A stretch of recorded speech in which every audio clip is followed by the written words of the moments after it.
Hello, everyone. Chandrea here with an update on the Nasjah Green case. I was given this information about her. She disappeared last Saturday, August 29th, from her porch between like 11:30 a.m. and 1 p.m. And so I quickly sprang into action, got into contact with the mom. Actually, the mom reached out to me about the case. And so I did an episode, turned it around really quickly. And she reported to me this morning. Actually, I got a text message at like 7 o'clock this morning. I was still asleep. That her daughter was actually brought home last night at around, well, about 1 this morning by St. Louis City Police. So, yes, I was like, have you seen your daughter? Is she in your presence? She was like, yes. So Nasjah has been brought back home by police. As far as the details about exactly what happened, I did have a really in-depth conversation with her about the whole situation. And they do want to keep those things confidential, and I totally understand that, so I would not repeat any of that information.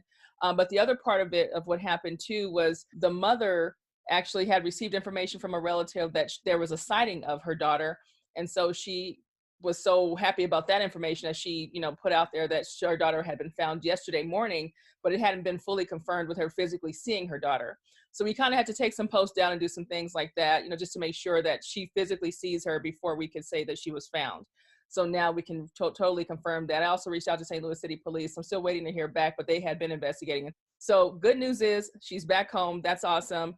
The other part of it too is, this is the outcome that we all hope for, because we really don't know what goes on once someone leaves home and things like that. So for me, that's why I think it's important to get these stories out on social media, because the mom did say they got a lot of tips and information through social media, family and friends and things like that. But social media was also very key in her getting information about maybe where her daughter was sighted and seen and things like that. So that's good. She thanked me for putting the story out there. She's thankful for all of you guys for sharing her picture. And just understand that when you do share photos of people who are missing, the families really do appreciate that, and they do care that you guys are actually caring enough to, to share a picture and everything. So I just want to say I'm going to keep going with the podcast. I hope that more cases have this, all of my cases moving forward have this outcome, and some of the ones that I've already done. That's what I want to, pray for and hope for. But we all know realistically that that's not always the case. But, we can only hope for the best when we put this information out there. So that's pretty much it for now, an update on that case. And I'll just keep plugging away and helping people any way I can. Later.